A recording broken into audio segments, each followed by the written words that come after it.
The workshop hummed with the soft whir of diagnostic equipment and the occasional hiss of pressurized air from the pneumatic tools.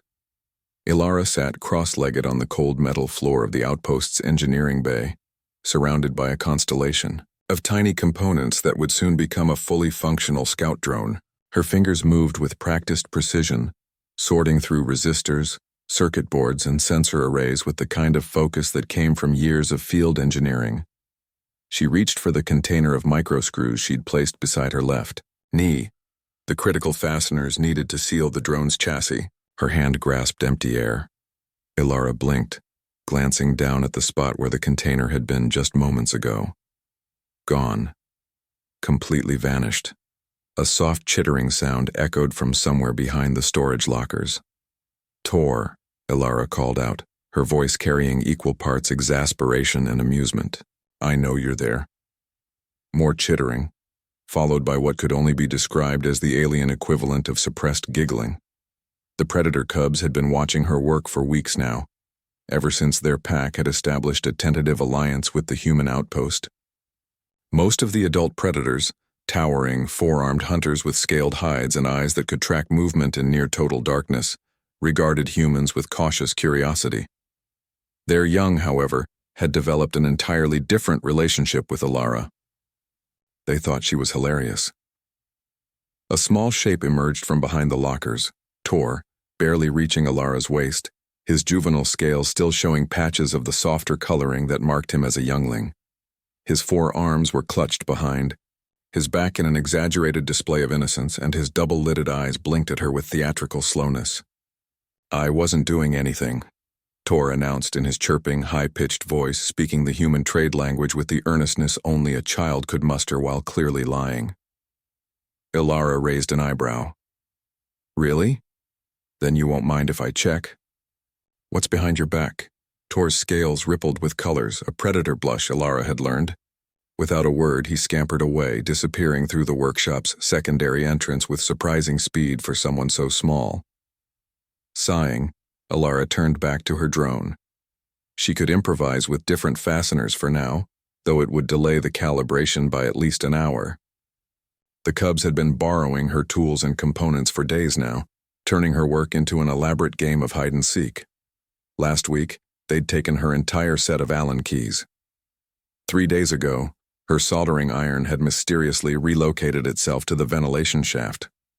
The adults had apologized profusely, explaining that predator cubs had an instinctive urge to test boundaries and collect shiny objects, a holdover from their evolutionary past when hoarding resources meant survival. They'd offered to discipline the younglings, but Ilara had waved them off. She understood curiosity. She'd been the same way as a child, taking apart every electronic device in her parents' home just to see how they worked. Besides, there was something endearing about being the subject of alien children's fascination. Ilara selected alternative fasteners from her backup kit and resumed assembly. The drone's frame slowly took shape, a sleek bird-like design optimized for atmospheric surveillance. This particular model would help map the uncharted regions of the planet's southern continent, where thick canopy coverage made satellite imaging nearly impossible. She was halfway through mounting the primary sensor array when she heard footsteps, multiple sets moving with the peculiar padding sound of predator feet. Ilara looked up to find not just Tor, but 3 other cubs standing at the workshop entrance. They formed a small delegation, each one holding something in their multiple hands. Tor stood at the front, his posture somehow both proud and sheepish. "Human Ilara," he said formally, using the respectful address his elders had taught him. We wish to return something." The cubs approached slowly, reverently, as if participating in a sacred ceremony. One by one, they placed items on the floor before her. The missing container of microscrews, her Allen keys, the soldering iron, and, surprisingly, at least a dozen other small tools and components she hadn't even realized were missing yet. Ilara stared at the collection, then at the cubs. "You're giving these back?" Tor nodded vigorously, his scales shifting through a rainbow of colors that indicated excitement and nervous energy. Elder Kreth explained that humans need their tools to build important things that help the pack. We were being. He paused, searching for the word. Selfish hunters, taking without asking. That is not the way of the honored pack. The other cubs chirped in agreement, their young voices creating a discordant but somehow harmonious chorus. Something warm settled in Alara's chest.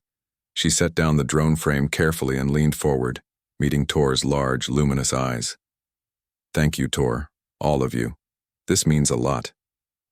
Tor's scales brightened with pride. Can we watch you work? We promise not to take anything this time. Alara smiled. Better than that, you can help me.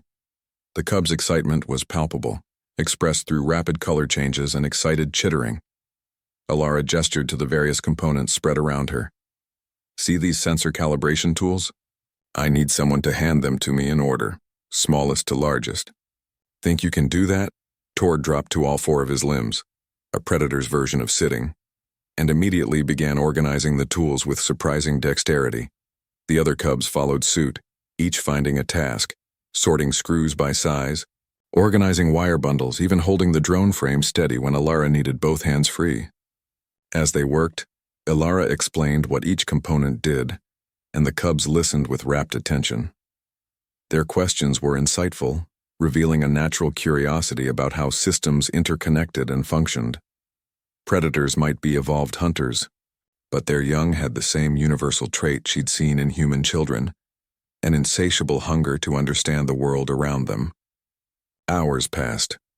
The drone took shape beneath their collective efforts, transforming from scattered parts into a unified machine.